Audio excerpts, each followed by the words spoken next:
Now, state recalls Ms. Burnett. But before you do, Mr. Little, do you have any questions about those issues for Ms. Burnett or Mr. Ruiz? Thank you, Your Honor. No, I do not. Okay, thank you. You may proceed. Thank you, Judge. Ms. Burnett, you understand that the obligor's seeking an additional credit for the difference between the child support from January to June of this year, correct? Correct. And you're not in agreement in giving them that credit, right? No. And why is that, ma'am? Your Honor, we respectfully disagree regarding the reduction from January 1st. The reasons are the absence of the health insurance coverage for the past 3 years and the shared medical expenses that came along with that. And the lack of contribution towards the children's sport activities that are essential to the well-being of them for the last 5 years. Let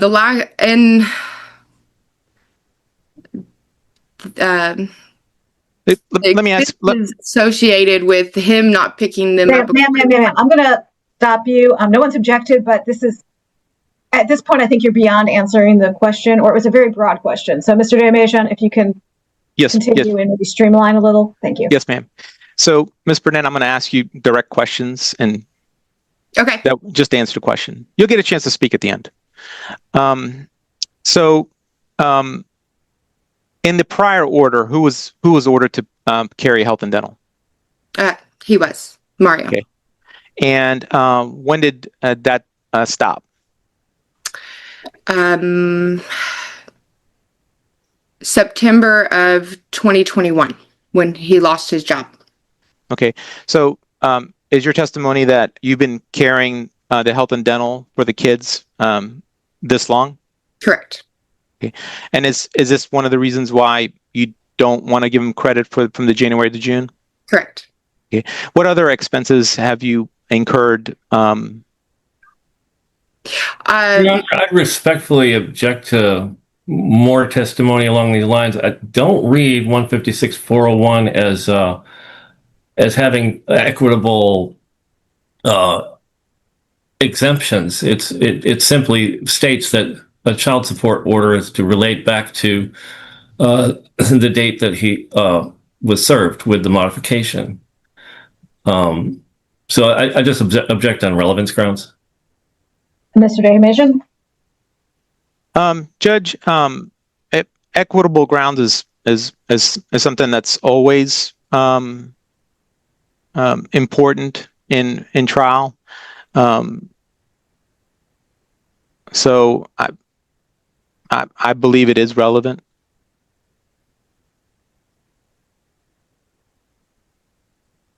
I'm going to overrule the objection only because there are no reasons cited in the code. So I'm open to listening to what both of your reasonings are for why it should or shouldn't go back. It's a may, it's not a shall. So you may proceed, Mr. Davis. Thank you, Judge. Ms.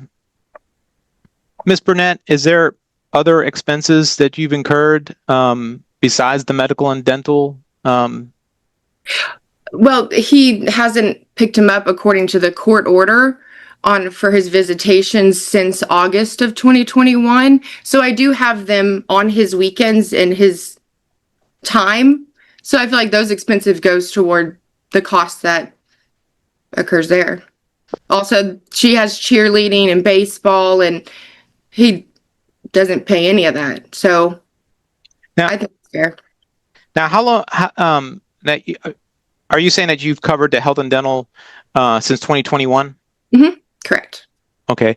And just a ballpark figure, how much did that cost you just for the kids during those years, during monthly figures during those years? We pay, as we did the math earlier, I pay $548 a month for the kids. And for health insurance and dental is $58. Okay. So since September of 2021, I mean, you do the math. I don't know. That's and the children have been covered since then to present. Yes, correct. Okay. All right. Pass the witness, Your Honor. Mr. Little, do you have questions for Ms. Burnett? A few, yes, thank you. Ms. Burnett. All right, guys, let's break this down. This hearing instantly turns into a tug of war between legal procedure and emotional frustration.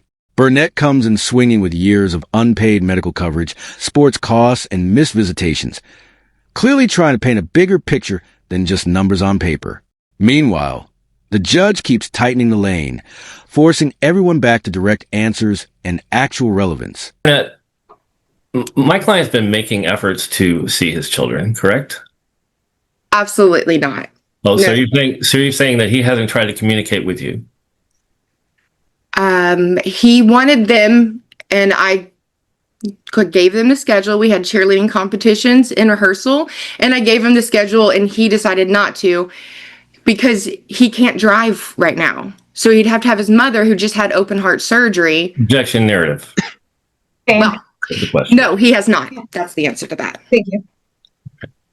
And are you aware that Mr. Ruiz has been attempting to get child support review for over 2 years? No, You're claiming that you're not aware of that. he filed and I received that, but he never even told me when he lost his job. You have stipulated to state's exhibit of the child support financial history sheet, right? And that reflects that he has been paying his child support obligation for the month since the month of earlier than that, October. but definitely all year this year, correct? But it hasn't, not the amount that he's ordered to do so. All right. Pass the witness. Previously to that, Pass he the had- witness. Ma'am, he's passed you as a witness. There's nothing to answer. Thank you. Mr. Dehmajian, you may call your next witness.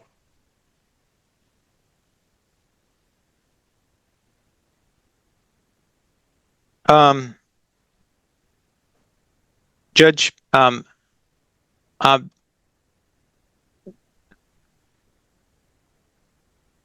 can let Mr. Little call his witness. Thank you. Okay. Mr. Little? I'd call Mario Ruiz. Yes. Mario, what efforts have you made to see your children in the last year? Phone calls, text messages. I try to call to formulate something, get something going, and it's just malicious compliance. Okay, when you say that, can you kind of speak in more layman's terms what you mean by that? So I try to set something up, like get information, and it's just like being put through a blender. It's not easy. So you're not able to effectively communicate with Ms. Burnett? No. Okay. Has she referred you to talk to other people when you try to talk to her about scheduling? Yeah. So I've been referred to her husband, their stepdad. I've spoken to him once, stating the same things. Hey, we need to figure something out. What are we going to do? And nobody wants to work with me, so we have to go this route. Now, under the current custody order, you have an expanded standard possession order, so you're able to pick up the kids from school during your times, right? Mm-hmm. Okay, but why does that not work for you now? She withholds information, so I don't have any information, for one. No, in terms of like, why does it not work for you to be picking them up from school at the time school lets out on Thursday? Work, full-time job. Okay. I don't have the flexibility to fulfill expanded. Right. Because you're trying to make the money so you can pay your child support. Yes, to pay child support and my bills and everything else. And so have you tried to reach some workarounds on the schedule so you still have meaningful time with your children? Have you tried to have some workarounds? Yes, I've reached out. I've reached out. And again, what's just the general tenor of the feedback you get when you try to reach out and work things out? It just doesn't work out. We just can't seem to communicate with one another properly as we should as co-parents. Okay. So you left your last job when? November, When your decree was done, when did you lose that job? November of 2021. Okay. And for how long have you been seeking child support review or otherwise hoping for modification? About a year and a half plus 2 years. Okay. So since that, since I left my job. Since you left your job. So more than that. Mm-hmm. So you reached out to the Attorney General's office seeking child support review? Correct. And you've been trying to follow that process, correct? Correct. The cross-examination gets tense fast because both sides are pushing completely different realities. Burnett flat out rejects the idea that Ruiz made meaningful efforts to see the kids, while Ruiz's attorney tries to frame him as someone stuck behind scheduling chaos and communication breakdowns. What stands out here is how quickly parenting disputes turn into credibility battles where every missed pickup becomes ammunition. Okay. Pass the witness.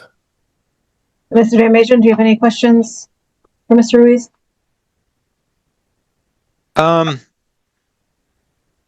Just a couple, Your Honor. Mr. Ruiz, now you were ordered to pay the health and dental in the prior order, correct? I believe so. I'm not sure. I have to refer back to the decree. Okay. And now you weren't able to do that because you lost your job? Yes, I resigned from my position back in November 2021. Okay. Now you resigned? Yes. Okay. And why did you let that job go?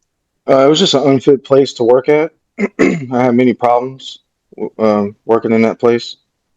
Is it because you weren't getting along with the employees, or was it just a dangerous place to work? I mean, I was in charge of a multi-million-dollar company, so it was the pressure, the stress that I didn't have the resources needed to continue what they expected me to do. Prior to that, there was a workplace incident where there was people killed, so I didn't want to work there anymore. Okay. It was just an unhealthy place for me to be. All right, pass the witness, Your Honor. Ms. Burnett, do you have any questions for Mr. Ruiz? You resigned from your job? Yeah. Yes, I did. When you know you have financial obligations, why would you resign from a job making 6 figures to be unemployed for 3 years? You mean your second DWI, and that's why they fired you. There's a difference. Objection. And also, Yeah, ma'am, when someone says object, please stop talking so they can make their objection and I can rule on it. Ms. Fuller, what was your objection? My objection was counsel is testifying. Oh, sustained. Ma'am, you have to ask questions, not testify. Oh, sorry. Also, Mario, when you didn't have a job from November of 2021 until October of last year, did you, how often did you pick up your children from school and on your weekends?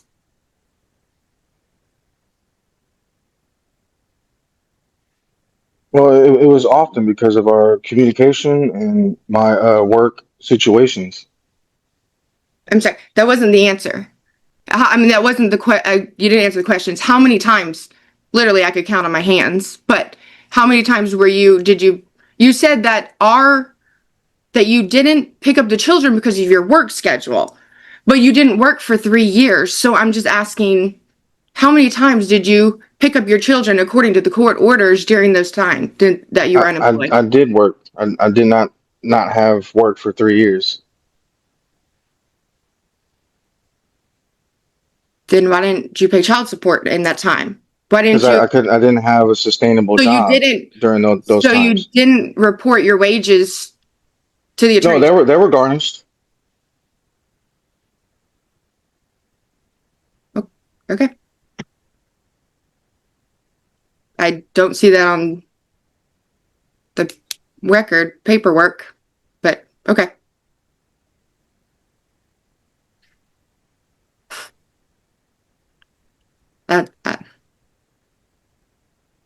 Okay. Does anyone have anything further? No, Your Honor. No, Your Honor. No, Your Honor. Okay, I am going to. Ruiz finally takes a stand, and the strategy becomes obvious. Explain the missupport through job loss, stress, and failed co-parenting communication. But the deeper this goes, the shakier the optics become. Saying you left a six-figure job because it was unhealthy may sound reasonable personally, but in family court, financial obligations don't disappear just because life gets overwhelming. Essentially do the modification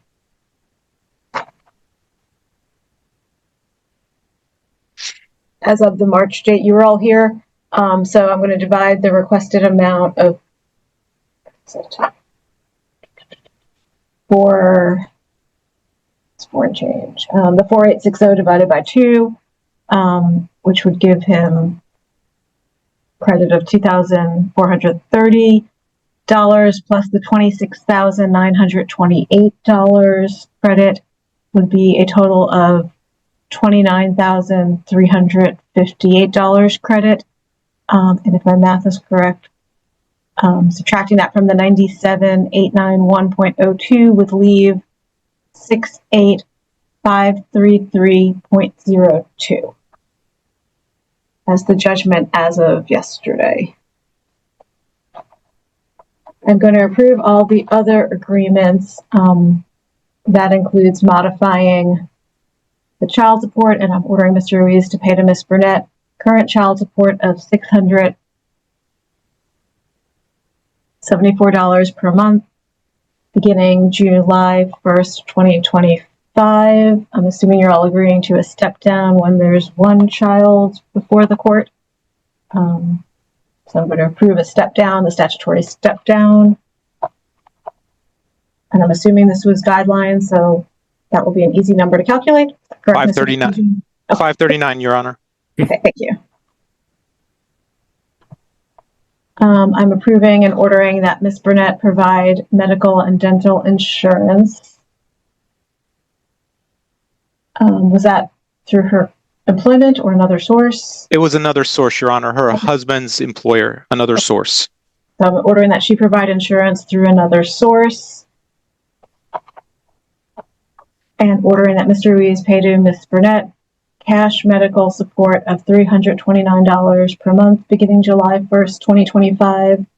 I'm also ordering that he pay dental support to Ms. Burnett in the amount of $50 each month beginning July 1st, 2025 for the agreements.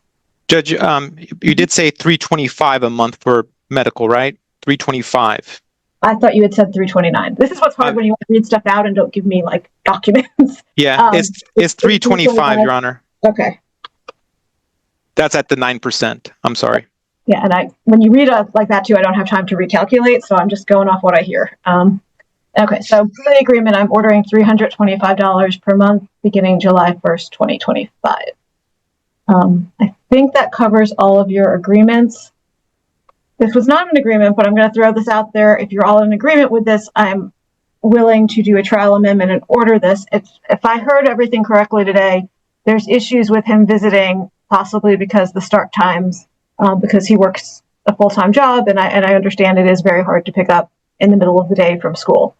Are you all in agreement to modifying your order to the over 50-mile visitation, the old standard, where it would start and stop times would be, what time is it? Is it 6 o'clock? So he'd be picking up at that time instead of, and you might not have thought about this, so you might not be willing to say yes to this right now, but just throwing this out there as a possible solution to problems which could help your children in the long run.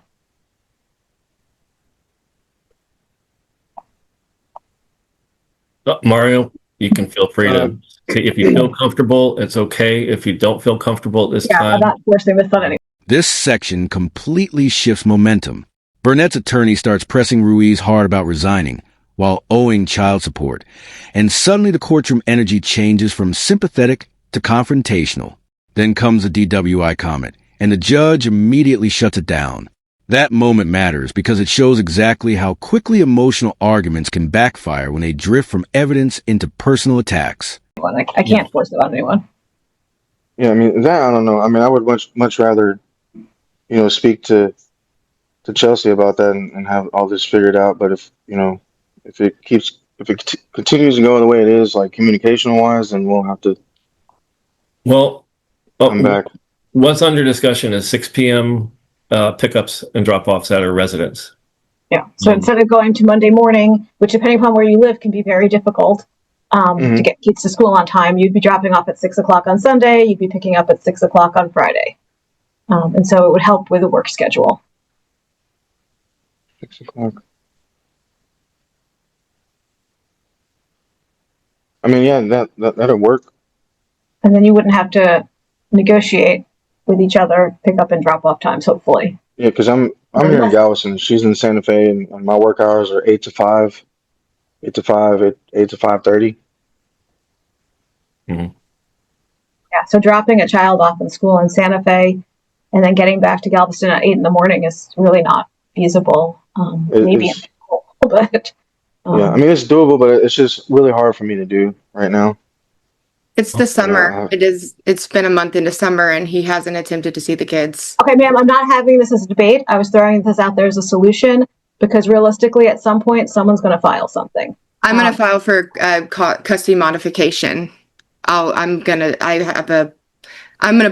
saving my money from my attorney for that. Then what matters is the kids, not the money. Okay. Well, then that is my ruling. And Judge, a couple more things. We request that there be an amount towards the arrearages, and I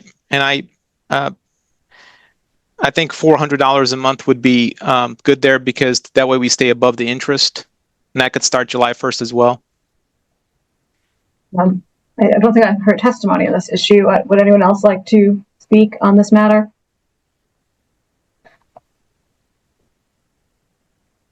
I think that's something that we had discussed. No. So you're in agreement with the $400 per month?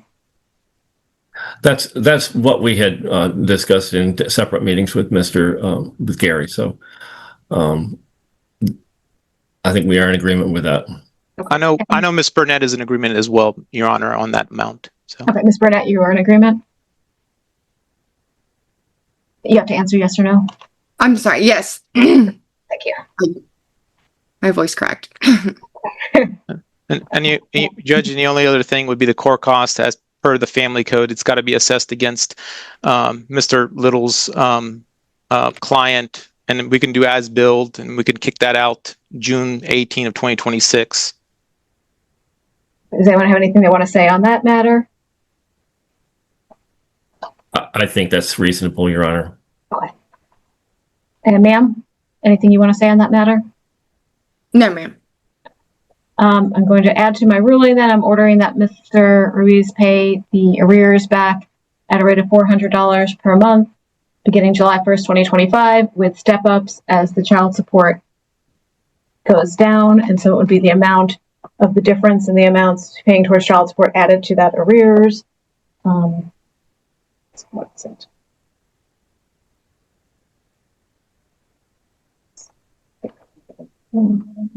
$549.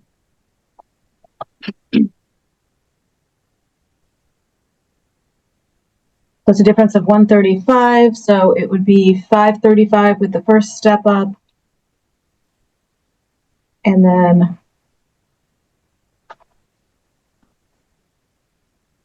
it would be $1,074 with the second step up. And then I am ordering that he pay court costs to Galveston County on or before June 18th of 2026. And the state is going to draft the order based on my ruling today, and they'll be sending it to you shortly, I think, through DocuSign. Mr. Davis, what is the plan? Yes, Judge, that is the plan. Now, Judge, just to be clear, there isn't going to be a trial amendment, right? No, there was no agreement, so I'm not ordering a trial. Okay, I just want to make sure. Yeah, I was throwing it out there to save people some money, but they can go before another judge, and that judge can make the ruling. So yes, they are free to. We are free to stop the recording and the YouTube, and you're free to move people around as you need, Mr. Davision. Thank you, everyone, for coming in, and good luck with everything going forward. Thanks for your time, Your Honor. Thank you. Now the judge takes over and starts doing courtroom math in real time. cutting through all the emotional noise with raw calculations and formal rulings. Credits get applied, child support gets modified, and medical obligations are reassigned. It's a reminder that family court often ends with spreadsheets winning over storytelling, no matter how heated the testimony becomes.